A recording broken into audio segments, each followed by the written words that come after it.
Episode 3? Is this real? We've done it, dude. Dude, we're big leagues now, boys. Episode 3. We've obviously gotten our Magic sponsorship, right? Yeah, more than 2. We did say we were only going to give it 1 or 2, and then we'll see from there. So number 3 makes it official. Yeah, it's legit. Jordy, have you got anything in the mail from Wizards yet? Yeah. A bill. An invoice. No. I owe them money for all the products I keep buying. Oh my gosh, dude. So has anyone got any really cool pools they gotten out of Strixhaven? Because that was this weekend, right? Yeah, yeah. Yeah. Yeah, there's definitely a lot of good pools. Definitely a lot of good pools. I know you got some good pools. I had You definitely you got some good pools. I have some audio of you cussing me out a little bit, just from one pack. You do. Yeah, that was and it was the first pack pulled. Yeah, You know first what they pack. call that, right? It's first pack magic. Oh, it was the only magic I think I pulled a vampiric tutor in the Japanese style, which I can read now. I did get some language lessons on, but I got that, and then towards the end of that box, I got a foil Force of Will and a foil Quandrix Dragon in that box. That box, I should have just opened that one and not opened the second one. The second one was not at all that great. It wasn't as many like big hits, but again, I think value wise, watching you open it, and after I've gone through for my boxes, my one box, still got one more to open in 10 days, 9 days, whatever it is. Yeah. I guess 8 next Monday. You definitely got your value out of it, and again, I think we've talked about this in general, and kind of what we're talking about a little bit this episode is just like Strixhaven as a set, pulling the cards, looking at cards. Yeah. Like there's a lot of things that are probably undervalued right now because there's so many good things that are on people's mind and that they want to pull and that they want to buy from this set, that like that's what's taking all the attention. And so there's stuff that we can go out and like, again, if we were really smart market people, we would go in and immediately know what card's going to be worth a lot here in like a month and buy like 200 of them and then resell them later for like a 500% profit, because there's cards that are less than $1 that like that same mechanic on another card is a $10 card, and it's like, what's going on? Yeah, this set's weird. Jordy, you told us you opened a few packs this weekend. You got something pretty cool. Yeah. So I got the Witherbloom extended foil dragon. I got that, and then I got a Reprieve, I believe it is, Silver Scroll. I'm much happier with my the value out of what I spent. But from here on out, I believe I'm going to be on the single train. I'm kind of glad I didn't get a box, because there's nothing more disappointing than spending over $300 and then getting $20 worth of cards. Yeah, or stuff that's not even playable or that you won't use. Yeah, that's mad disappointing. There's so many things about that are so true with Magic. We'll get into that as we cover Secret Lair. There are some real big disappointments. But better question, did anybody get any Star Wars promos? No. I did not either. I actually, I haven't even, because that is happening, and we're talking that it's happening on those guest cards. Yeah. I got one guest card. I did not check and see. I honestly should check and see if it's got the Star Wars. We need a live reaction. You need to find that card right now. Yeah. I think I can find it. Give me 1 second. Yeah, find it. Is this my stack? I'm gonna give a wild conspiracy theory here. So I know everyone's like, does this mean Star Wars is coming? I've thought about this a little bit. MagicCon is in 2 weeks, and then the day after MagicCon is May the 4th, and we have no 2027 release schedule yet. So I've been thinking about this. It's 50th year of Star Wars in 2027. MagicCon is the day before May the 4th. And we get the release schedule this in 2 weeks.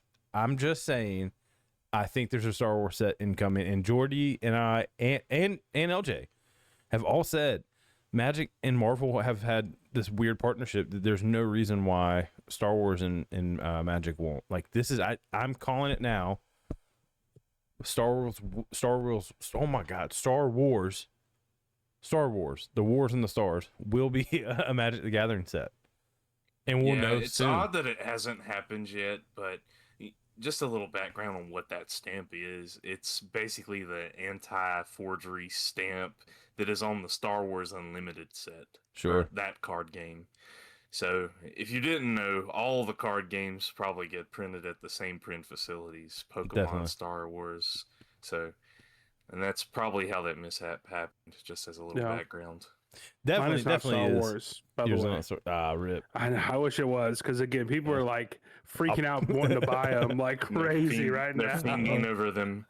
I don't blame them, dude. It's kind of cool. I do even though knowing that information, I knew that going into my wild theory here, Jordy. I do think Star Wars is inevitable. Yeah, I mean it's bound to happen at some point. We've got Marvel and Star Wars is a secret layer. Yeah, and that might be a Universes Beyond secret layer. Are you guys aware of any other items like that have had Magic the Gathering backs? Yeah. Pokemon. There's a Pokemon, yeah, right? It's yeah. a prototype card, right? Yeah, it was like so Jerome, if you didn't know this, but WotC, Wizards of the Coast, who made Magic, right? Was the card I guess distributor for Pokemon. So the OG Pokemon sample cards had Magic the Gathering backs on them. So you can get a Pikachu with Magic the Gathering on the back of it, brother. Is that legal in play? Can I No, not at all. Dude, no. I would. Yeah, you know what it was? I don't know that it was that, but I know for sure that there is a prototype Blastoise card with that Magic the Gathering back, and I'm pretty sure they're very expensive. They're test prints is what they are. Right. But regardless, again, they could secret layer that. Yeah, they could secret layer. Look, honestly, dude, all right, we're going to cover secret layer because tomorrow for us, not for you guys, is right. Is it tomorrow? No, the next. It's next. It's after this podcast. Yeah. We're trying to get ahead of this. Is the summer drop, right? The back to school drop, not summer drop. Yeah. Back to school drop for Secret Lair. And I got to say, some heat, some not so much heat, right? Okay. Yeah. Someone turned down the heat in the kitchen on some of these cards. Are you guys buying? I think I am. Yeah. Okay. Yeah. There's cards that I definitely will use. That, I'm pulling it up. I would like a print of. There are definitely cards in here. Stormkiln is like the one that I'm like, I want another one of these. Yeah. Especially now that Strixhaven's out. Yeah. Yeah, there's a lot of good storm mechanics, so that one I think will probably go quickly. Yeah. Because some of these they sit on the website for a while. Oh, for sure. Yeah. And we've seen that here recently. What about you, Drum? I think you were telling me last night you're into the anime and well, so first off, the anime one for sure, because like 4 out of those 5 cards they're like immediately going into decks for me, and they're cool printing, and the anime cards tend to just hold value because they're anime. Like people like the anime sets, people like the alt art versions of cards that have anime on it. Anime is a popular format that's getting more and more popular and accessible. You know, you used to growing up, if you were like an anime kid, you tended to get made fun of at school if like that was what you're into. But now it's like you haven't seen Naruto, you haven't seen it's just one of those things where it's more popular now. You know, it's part of the culture. You know, we see. I remember the first time Bleacher Report does these things, this for sports, where they do these like mini series and they base it off of TV shows or other things. Well, they did stuff for like, I think it was basketball with Naruto, and people were like, "Oh my gosh, we made it!" Like Naruto and basketball, like all this stuff. So it's like it's part of the culture now, and so I'm definitely getting the anime one for sure. The cards can immediately go into decks, and then I am probably getting the My Little Pony one solely due to the fact that the cards are good. It's a Arcane Signet and Soul Ring in terms of like those tend to hold value. But I'm gonna be honest, guys, I like pretty cards. I like cards that are bright, that are colorful. I like pretty cards. I feel like there's nothing wrong with that. I think they tend to hold value too. And even though it is a weird My Little Pony set, they're pretty cards. So Yeah. So I'm gonna buy it. Going back into something you said, you know, a hobby that you're in, and then you realize, oh man, my hobby just became mainstream. You know, I feel like anime, Jamal Williams, the football player with the Yeah. NFL, I feel like he did that with anime. But, you know, with Magic, and just Yeah. going off topic, what point do you think, oh man, our hobby just went, you know, mainstream? When Post Malone played it, Yeah, I think when you get a star of that caliber, you know, Cash. that you start to get people on the command zone, you know, celebrities. Leonard Williams, the defensive end for the Seattle Seahawks, he's going to be at MagicCon playing with Command Zone at that table. Yeah, like a football player. Like again, like when you start, when you get the mainstream people, like celebrities, famous people who like you didn't know they had that hobby. And then again, to me being in it makes me think it's more mainstream because I got in solely due to Final Fantasy. Yeah. Like that was why I got into it. I'm down to like go down this hole for a second here because I think it's valuable, but like I've had interactions in the last 2-3 weeks where I'm figuring out like people that would have never played Magic 5 years ago are like getting into, or like, hey, like my husband's like all into Magic the Gathering, and I quietly go, me too. Maybe me and your husband should play games together. You know, I have in my business, right, which is very like different on the world of how these things rotate. I'm finding like professionals playing all the time, and it's like kind of a wild, like, you know, I'm talking about high end things that are, you know, whatever they may be, and then figuring out like, yeah, after this I'm gonna go play a Magic game. Like, dude, I just quoted you like a really big job on something that's completely different, and you're just gonna subtly mention Magic. The fact that it's a subtle conversation thing now makes me think like we're there.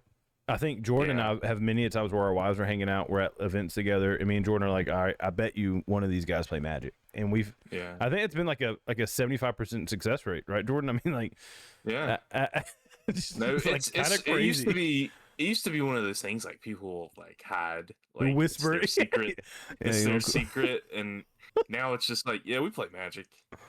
It's pretty cool, but at the same time, I kind of miss like the niche, small knit group. Yeah, it's kind of like you get. I like to be in our little secret.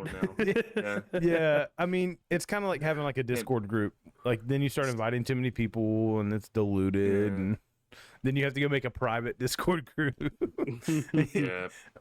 I think I was feeling this too after last night because me and Drum played a bracket 4 game, and just like the bracket systems, and it really did remind me that to not feel like the game is getting so big is to really do find a play group and just play with those guys for a little bit, so that like you can kind of like take the bracket restrictions off for a minute and go like, look, I know your deck, I know what I need to counter, I know what I need to respond to.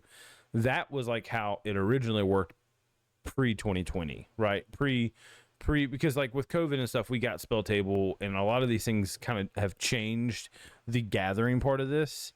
And so now it does make it feel more mainstream because we can just hop on a Spell Table game and play with random people.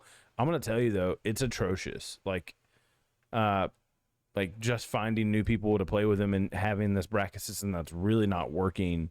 That experience for me has made Magic really feel kind of more like a popular EA game more than it's felt like a niche, cool, fun card game. It's definitely like playing Madden online.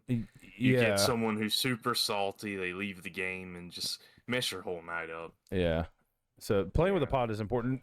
I would say, LJ, you kind of feel that way too. Like playing with our friends is way more fun. We're begging 2 of our friends to get into it, right? I mean, yeah, it's just a different, and this is where like this is where Magic can be a social game, and then there's also like the legal, like standard game practice form of Magic that like why there's a set of rules for the play style part of it and game style. We're like, hey, we let each other cut our decks, we let each other see this because like there's a standard to how the game's going to be played. Sure. And in pods, like we can learn to like bypass a lot of this stuff because we just assume we're here to have fun. We're going to play a fair game because we're just here to have fun. We want to win, but like, yeah, we're not trying to cheat each other. Yeah, we're here to hang out. Yeah, we're not here to like. If you're cheating at Commander, you have some real problems, brother. Yeah, it's like we're not even playing for anything. We're not playing for any prize support. We're just nothing. I'm gonna go and cue the dolphin here. You got to be a real piece of shit to cheat at Commander here, okay? Timestamp that. That's stand on business. I mean, that's just like, but it happens though. Facts, as the people say, bro. Yeah, it happens though. Again, on spell table, like it's like. It's part of it. We've gone down the rabbit hole now, but like we're here. But that one game, I played a Commander game, and it was just me and 3 randoms, and it got down to me and the last guy, and like I have like 15 Eldrazi spawns and Scions with like 70 experience counters, casting my little Aslask spell thing again. That's a cool deck. Annihilator, everything. And he's playing a deck where he can play off the top of his deck, but I can't see his deck on the screen. It's off the screen on spell table. And both instances where I have game, he's like, oh, I don't have anything in my hand. Let me go see. And I'm like, it doesn't take 30 seconds to go see. Like, clearly you must have some cards on the side ready to play. Because he played, I can't remember what the first one was, but the last one was Teferi's, Teferi's, well, it wasn't protection, but it was some other blue one. Blue one. I can't remember, but basically like it. Yeah, okay. Nullified everything. Like, oh my god. But it was two turns in a row that happened. He top decked it both times, and I don't get to see it. And I'm just like, that's convenient. If you did do that, unreal luck, like absolutely unreal luck. Yeah. Also, not great shuffling because that means they're way too close to each other. You probably want them spread out. But it's one of those things where like there's moments like that on spell table all the time where it's like things are just fishy. We're not seeing things. Yeah.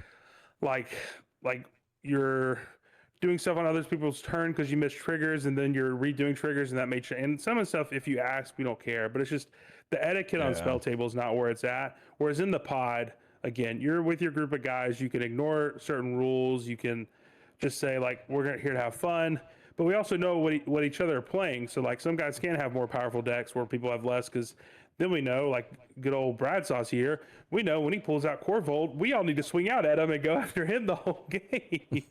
There's certain decks you just know when certain people play, it's like we understand threat, and that makes it more, to me, that makes it more fun in terms of us all being able to play whatever we want. But when you go like in person with randoms or on spell table, the standard is there for a reason. And like the standard of the game is there, and it needs to be, for those moments, it needs to be better practice. But it's tough because we all enjoy the whole real life pod setting of Magic more. That's probably how most of us, even the guys that play on spell table, the randoms we meet, that's probably how most of them like to play Magic. And I get that.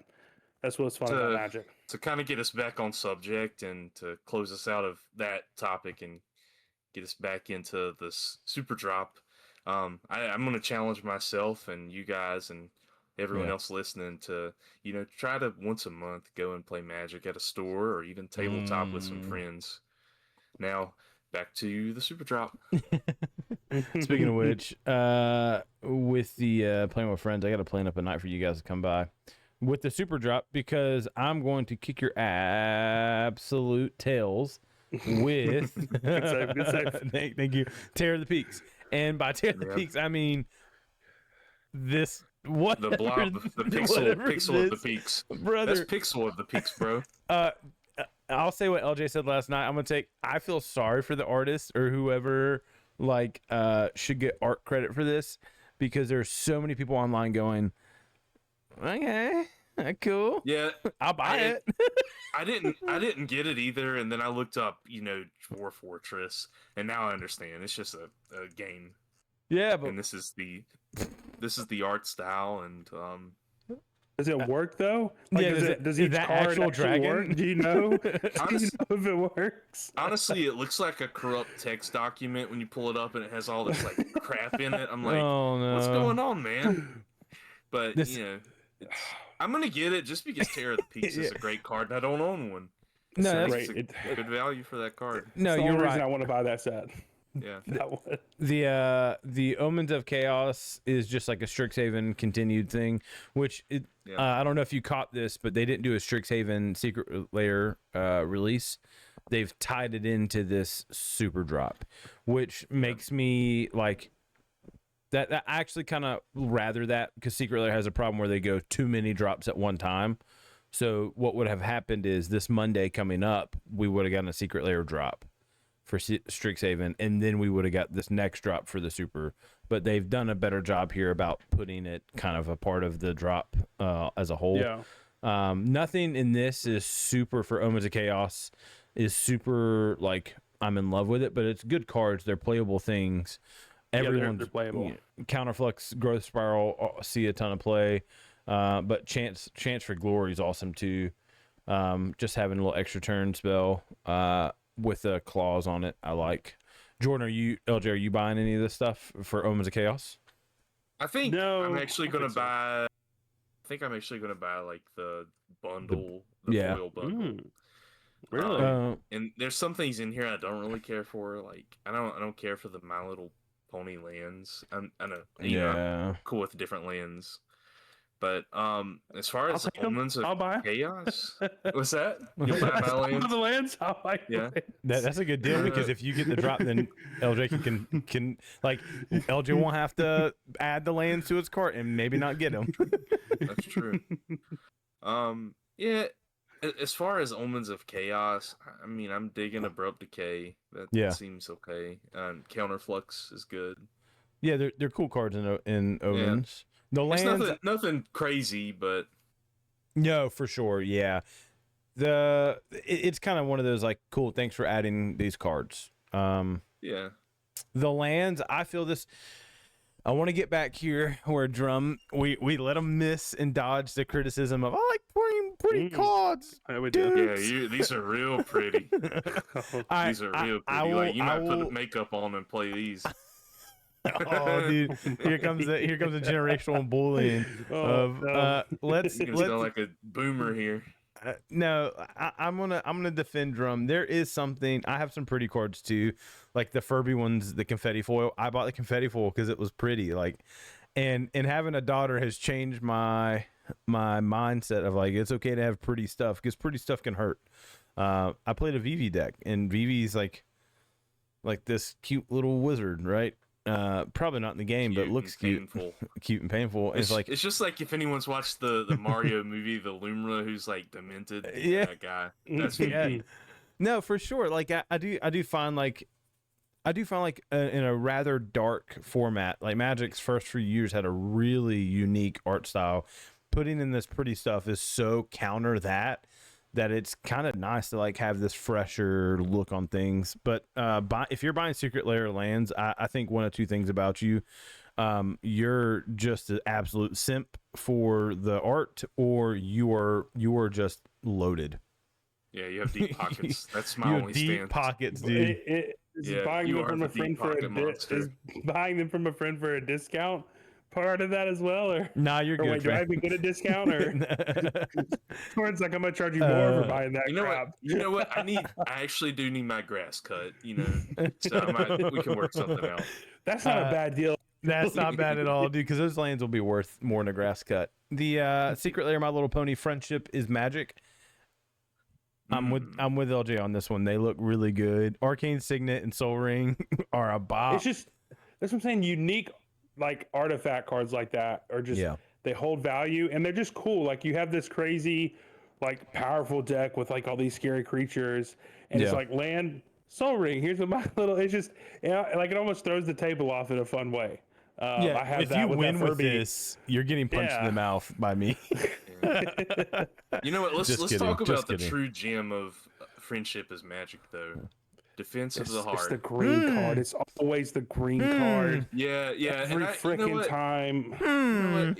Exactly something that LJ won't play. Yeah. But I will get a lot of enjoyment out of playing. You know what, LJ? If you don't want the defensive heart, I'll take it off your hands for you. Anyway. I mean, I'm gonna keep it, but I literally told the same thing. I was like, it because it's good. It's too good. Every green card is too good.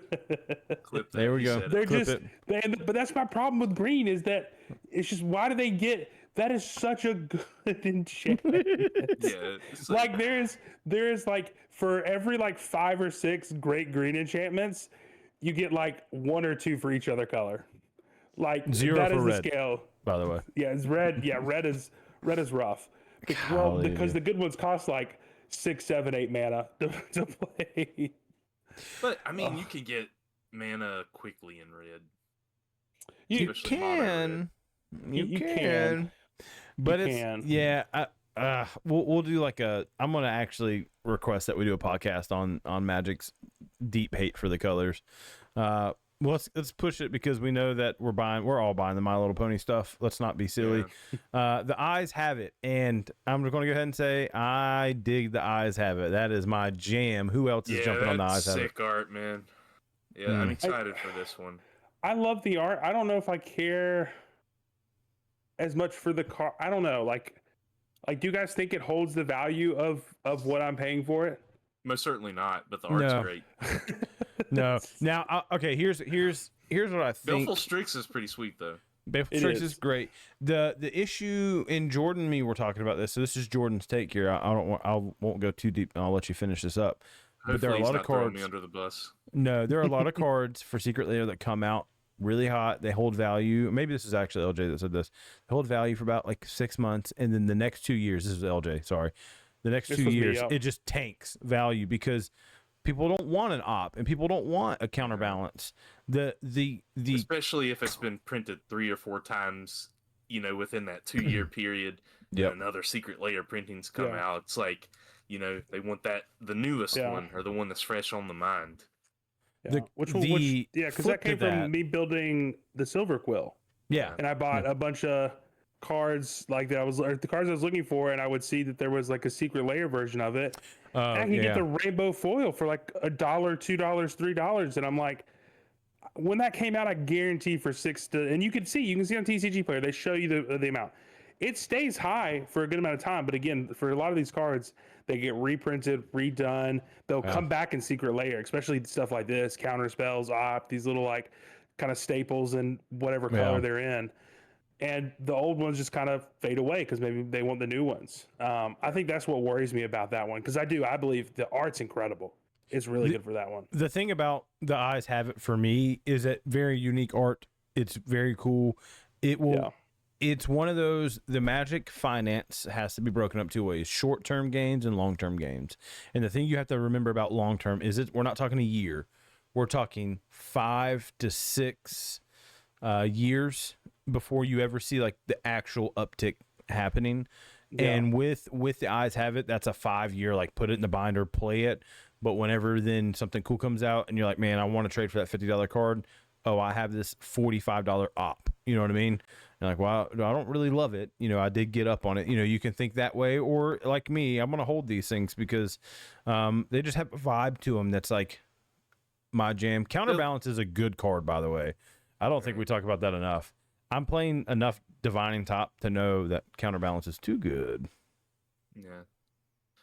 No, that's a good card. But what I wonder though, and the question I ask, because you guys have played Magic longer, do cards like that, like an Opt, like a Baleful Strix, like things that are like they have their one little use, and there's no not necessarily any combos. There's nothing that's going to come out necessarily in the future that's going to make those cards necessarily unreal. Do you think just because it's this type of version, it does get up to that kind of value? Because normally what we see is the older cards, the cooler versions of cards, they go up in price because normally something comes out or the changes in Magic that makes like, oh wow, this card is really good now. Like, oh, there's a combo with it. And now some of the stuff, maybe 15, 20 years ago, those cards are really high. 5 years, I don't know. I haven't looked at anything 5 years ago that I'm thinking just because it's a nice version is expensive, unless it's really good. So like a really good card.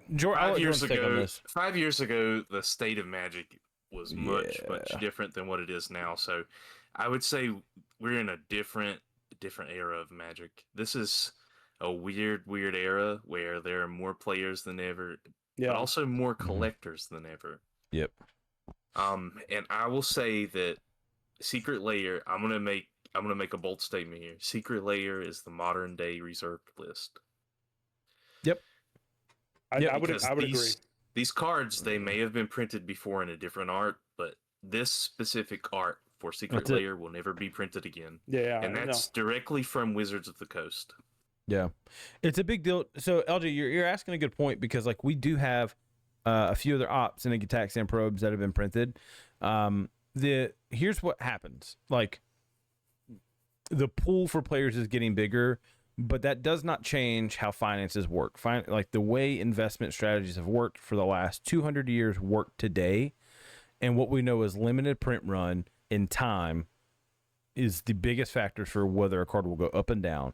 And so if you have both those things on your side, that's a real, I know, kind of crazy take, but Alpha Investments is right that anything, even Aether Drift, will be valuable over time.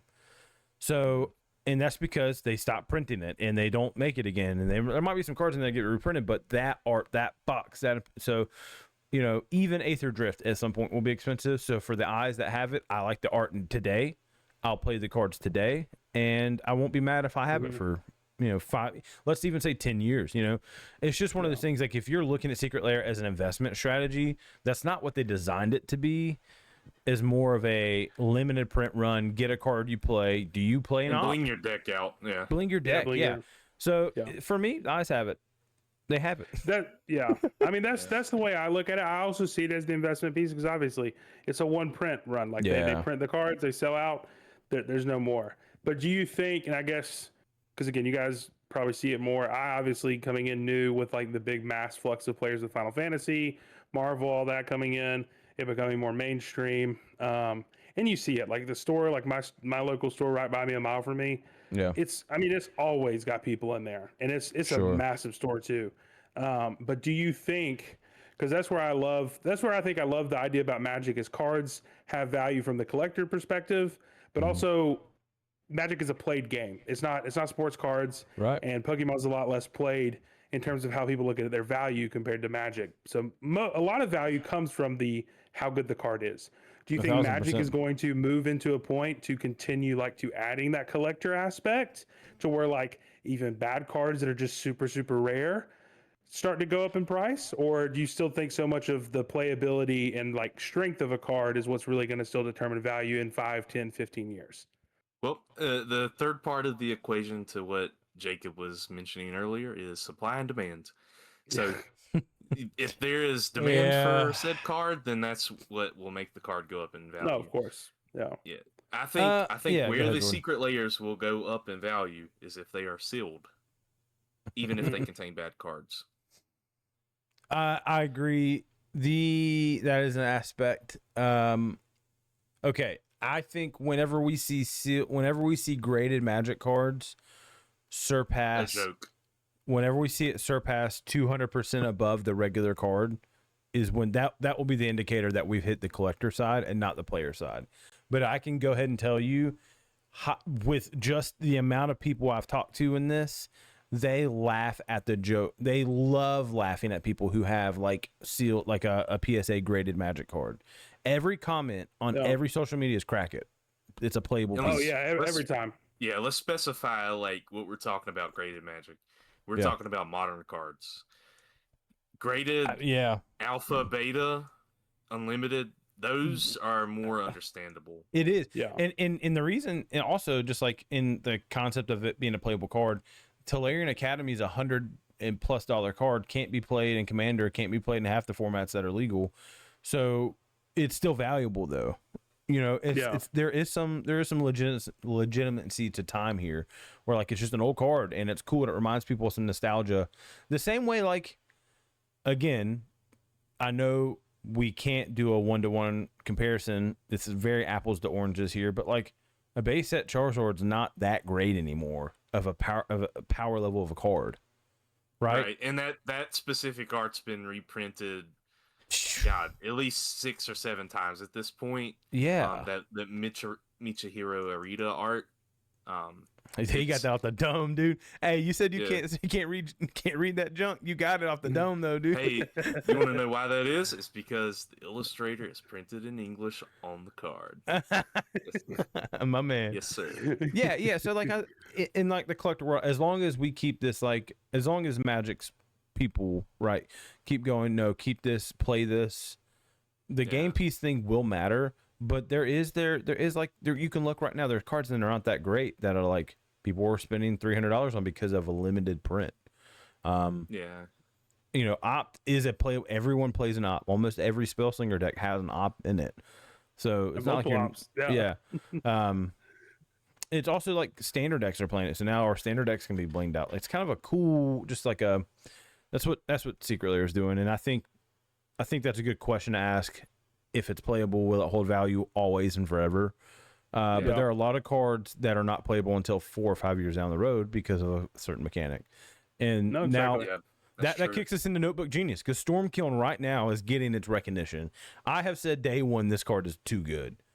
Just being able to cast or copy a spell gives you a treasure. And now he did a little uptick in price, and we're getting his Secret Lair.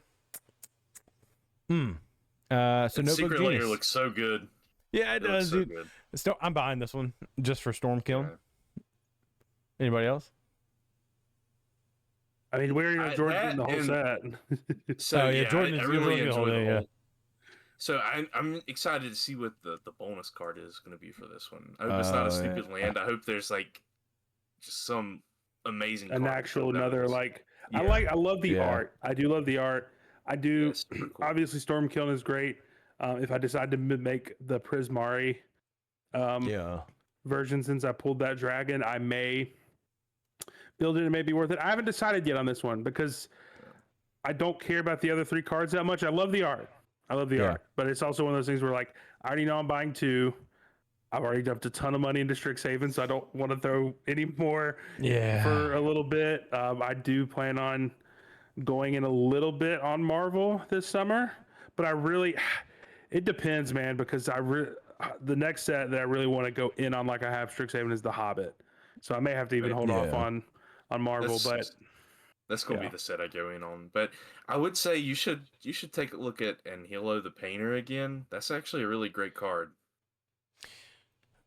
It is. I'm also going to say he looks like Ricky from Trailer Park Boys. And that's why I'm going to play it, brother. He almost reminds me more of like Doc Holliday from Tombstone. Yeah, a little bit. He's like a weird crossover. Things, man. I'm going to build him just because I'm going to call it my Ricky deck. Ricky. Oh man, it's a good. He's a cool commander. I mean, I've read it, but I'm like thinking about it. I'm thinking about the color combo. It is in one of my 2 favorite color combos, the good old Grixis. So like, maybe again, it's more about like, there's still so much more Strixhaven product that's like waiting to come in, and I technically haven't been charged for it yet because how Amazon works, they don't charge for it until it ships. So like, that's still coming out of the account here on like Friday or Saturday. No, dude. Update not. Just a random PSA for everybody. Strixhaven stuff is the Commander decks are not coming out for Amazon pre-orders till the end of the month, and then Codex is the 15th of May. Yeah. Let me see. Jones about to lose his mind. Now you got me checking on my order. Things got massively delayed. I believe the printing Codex facilities had some that's still right. Next Monday. Oh, okay, April 27th. Yeah, that's when all my stuff comes up. Yeah, respectfully. Yeah. End of the month. It's been that way forever though. Like since when I ordered them, 15th. It got pushed back. The Codex is the 15th. Though. Codex got pushed back 2 days after I pre-ordered it 4 months ago. To May? Yes. I pre-ordered when they put it on Amazon. I pre-ordered. I pre-ordered every product for Strixhaven and Marvel because again they let you cancel up until basically ships, and it always sells out. So I pre-ordered everything. Literally 2 days after I pre-ordered it, because it came out again, and you could pre-order in January, I think. Yeah. 2 days later, it said, "Hey, we've delayed this order," and it was the Codex to May. Yeah, I'm buying so many Codexes, dude. I'm gonna buy. I got 1 pre-ordered, and I'm gonna try to buy 2 in store. Yeah, I think that's one of the coolest products. I think that product is one of the coolest products though that like Wizards has released this year. Yeah. And value-wise, it's amazing. Yeah, they've done similar things with like Avatar. Dustmorn had that pretty cool TV bundle. That was really neat. TV bundle. Avatar had their thing. Had the Commander bundle. Marvel's doing a similar product. Oh yeah, Spider-Man had one too. Yeah. Yeah, they have the gift bundle, right? TMT had the pizza box. Yeah. And Pizza I box. vibed with the pizza box was really cool. That's like my number 2 for this year. Yeah, that's cool. Yeah. Getting back to Secret Lair here for this super drop, because we're going through these pretty slow. I want to cover some more stuff about, and I think this is the last drop, if I'm not missing anything. The Mystical Archive. Mystical Archive. I'm completely past. I do not want. I just pulled all these cards in my boxes, and they look cooler in Japanese. Yeah, I think I have 4 of the spell pierces in Japanese. I really dig this spell pierce. Yeah, it's a good spell pierce. And then shared roots. I dig the art. I'm gonna pick them up. I'll give you all these cards. Give you one. Let me give you one. Well, I have them in Japanese. They're Japanese, so remember we talked about that last time by reading it, but I have to hover my phone over them with like Google Translate. What does it say? I mean, it's cool. This is what I was saying. Like I think they tried to tie in the Strixhaven drops with the super bundle. So that's this Secret Lair. But let's talk about Secret Lair in general. Have you guys noticed that a few things have changed with Secret Lair? One of them, Jordan, would you like to cover it since you caught it first? Something about print quality. Yeah, so the card stock on the latest prints have been astounding, stellar. They're spectacular. Awesome. Yeah. No, typically with Magic the Gathering, as we all know, the cards do what we call pringling, where they end up in a concave shape or convex shape. I'm trying to see if I have one here that we can. All right. Yeah. So, perfect. Here is a Vivi's Persistence. Yeah. That is what the cards typically do. Right. And that's just a card I had laying right here. I don't have a Secret Lair card, but yeah, they don't do that. The new ones don't. At least immediately. The reason for curling is because the humidity drops and rising. So like based on the shape will tell you the humidity in the room. So if it's convex and concave, it's one or the other. It's the swelling and shrinking of the cardboard, and the foil layer is not moving because it doesn't take on humidity. And so that's why you get a curl that's convex or concave. So if it's too wet in your room, typically you're going to see the reverse Pringle where the art, is faced up and it's doing the nice smiley face. And then if it's drying out in your room, then you get the nice curl backwards where the cardboard is shrunk and it curls on the cardboard side. So that's what curling is, if you didn't know. Another thing, though, we have big complaints about, and I think LJ's been affected the most, is shipping delays. Oh, yeah. He's shaking his head. He's so mad, dude. Well, I literally think like there's something about, living in an apartment or something that's just like they don't think you deserve to get things shipped in an appropriate amount of time, which they already take longer in general. Like I think we all know they take a little bit longer than they should. But I swear, I get all of my stuff like a full 4 to 5 days after you guys get it, and we live in the same area. And I'm like, there's no way. I think part of that is Wizards is somewhat lying about the print runs. They said they don't do print to demand anymore, but I'm thinking they're kind of going back to that model a little bit and just not saying it. Dude, I gotta say, if they had if they had a definite print line or hey, we printed this many. Once we sell out, we're not printing any more. Right. That's it. They would have the product already on hand. I think we watched that video where the Secret Lairs person came out and like ranted about what they're doing, and we all watched it together actually on my stream, and we all just shook our heads like that. What we were getting from her just seemed like PR for the company and not actually addressing any issues. But now what we're seeing is that we have more available products. So there is like a head scratcher on what are they actually doing? They're not actually going to tell us. And at the end of the day, I think we all recognize that Secret Lair's a business. They're making money. That's their jam. But it is annoying. Like we don't really know. We also know that Hasbro depends on Secret Lair. There's no way they don't. Yeah. It is the printers go burr mentality.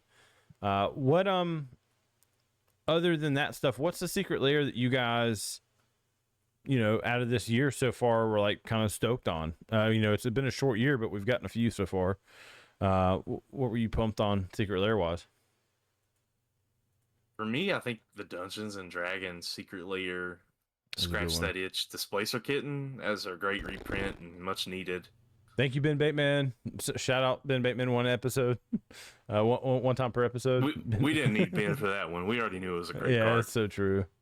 What about you, Drum? Was there like a Secret Lair that you're like really pumped about? It's you know what, I'm gonna keep my mouth shut here and know that's probably Dungeons and Dragons too.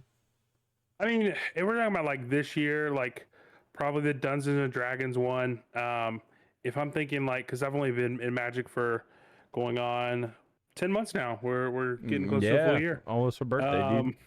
I mean, my obviously number one in terms of like, and this is way back then when I first kind of started getting into it, and it's of course a deck you guys all know and love. Jin Sakai. The Jin Sakai Secret Lair. I have a nickname for Jin Sakai. I can't say. That's the only one that was so good. Dude, what a Secret Lair! I'm mad every day I wake up. Remember, I could have got a Jin Sakai. Yeah, you know, there's a Secret Lair I feel that way about. It's the Jaws Secret Lair. I regret not getting that one. Yeah. That card is such a cool commander, I think. Just like it is for Shark Tribal. Yeah, I really regret not getting that one. My I don't have a regret this year because I've been really, really pushing to get on things. But I do think like was just a flop overall because I was in line with you guys when we got it was the Demonic Tutor one. Yeah, I ended up buying that one on the secondary market, which I'm still salty that one sold out so quickly. That was a bummer. The encyclopedia was a bop though this time around. There was a lot of value and it was priced really well. That was a great one to pick up. And we could buy two. Drum. I know we tried to get you there, dude. We tried, but I get it. But I think that was during the time though, because we didn't really talk about this, and I don't want to go too far into it. And maybe it's just my perception. Maybe it has come out a lot, but it feels like since the new year has started, it has felt like Secret Lairs have been spread out. Yes. Whereas like when I got into it, oh my god, it was like every week. It was like every week. I was like punching you in the mouth. It was like good. And it was some of it was good stuff that I wanted, but I'm like I can't afford to do this every week. Yeah. Or like every other week. And lately it's been, it has felt like it's been a little bit more spread out. And maybe that is like how you're saying how we get this back to school drop and it mixes Strixhaven with other stuff in there.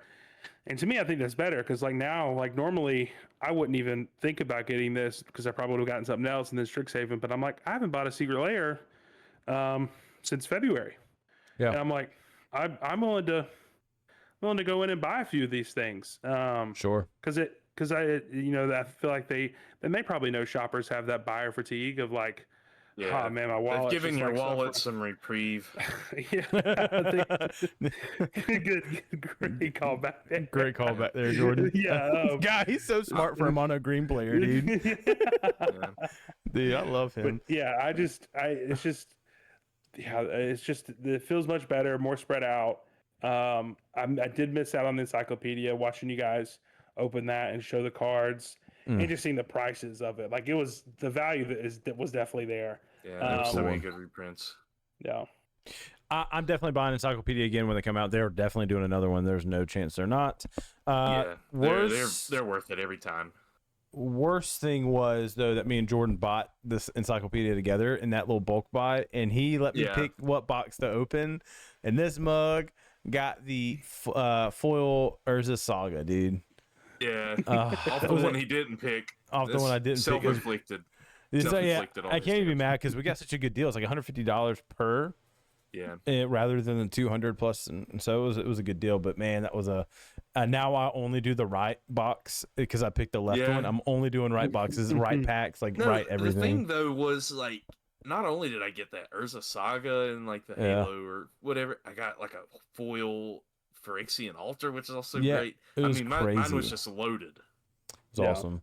The worst drop for me this year in a short time period is the Magicon drop. The mystery box with the Rakdos stuff. The box is cool. I'll buy it for $220 on the resale. That's why I have to disagree. I think the mystery box alone makes that purchase worth it, and everything else is just a bunch of throwaways. There was a Consecrated Sphinx. That's a good card. Yeah. I just have to disagree just because of the market value of that mystery booster too. I get it. I mean, I understand. I'm just the issue too for me is I only look at the singles because I have such bad luck opening booster boxes. Like it is notable in our group chat that I don't open well. So I get it. I should have bought it, is what you're saying. Yeah, you should have bought it. Yeah, this guy. I might let you open my box. Yeah, I'm telling you right now, dude. We're once you hit that 12th month in Magic, you'll lose it all. That first year of opening Magic cards you're just so tell me lucky. that. I'm gonna buy a Hobbit after that. Oh, no. So Wizards knows what they're doing. They just like load your boxes and like stack you. That way you get addicted to. They just know what store I'm gonna go to. Yeah, they plan the packs. They got drones flying around. Like, okay, he's going to that store and getting the box ready. Yeah, they're following you. This is crazy because we did. Me and LJ just randomly one night do a pack war where like, all right, you get 2 Final Fantasy, I'll get 2 Final Fantasy, and we rip, and I get those like dog water rares, and he goes, okay, first, Mythic, sorry, Sephiroth, I win that pack. I'm like, easily, okay, cool, no big deal. And the next pack, he's like, what you got, man? Like, some dog water rare, and he goes, Buster Sword. What the? Like, what are you doing? How did this happen, dude? So And to add to that level of lore, it was some car pack magic. It was car pack magic, dude. Yeah, it's always the car, man. That's where you have to open your packs, the car. With Secret Lair coming out, there's obviously a lot to cover. We didn't cover it all in this episode, but I would love to just hear people chime in on what they think about Secret Lair. We'll make some TikToks and stuff about this too to just kind of ask, because I do want to know what the community thinks. But, as we're ending this and wrapping this up, I just ask if you are watching on YouTube or even Spotify, you can leave comments now on Spotify. What do you think about Secret Lair? Have you been jumping on stuff? I want to end on one hot take, though, and it came from LJ, and it was about Lorwyn. Ooh. I'm not sure if it's going to be a 5-minute argument, but I'm ready for it. I think Jordan's going to fight you. For it? We have. Let me see. Do we got time for it? Well, you got 2 minutes. Jordan is 100% willing to fight. 2 minutes, go. I'll die on any hill. I said last night as I was going through and looking at cards and like looking at my own decks, upgrading stuff, I said in a few years, and for most people in a few years, for me, I already see it. We are going to look at Lorwyn as a set that is at the same level or maybe a little worse than Aether Drift. Ooh. I think the mechanics are so limited to its own set and its own system that there's not enough single cards that kind of universally get plugged in like most sets have. And Aether Drift does have that. Even their vehicles, you can move all of those vehicles and artifacts. A lot of those things have abilities and things that can help other decks. Where Lorwyn does not have that. Lorwyn has, again, the whole blight mechanic it only works in blight. Like, it's almost useless in everything else. There's so many useless things unless it's within its own set.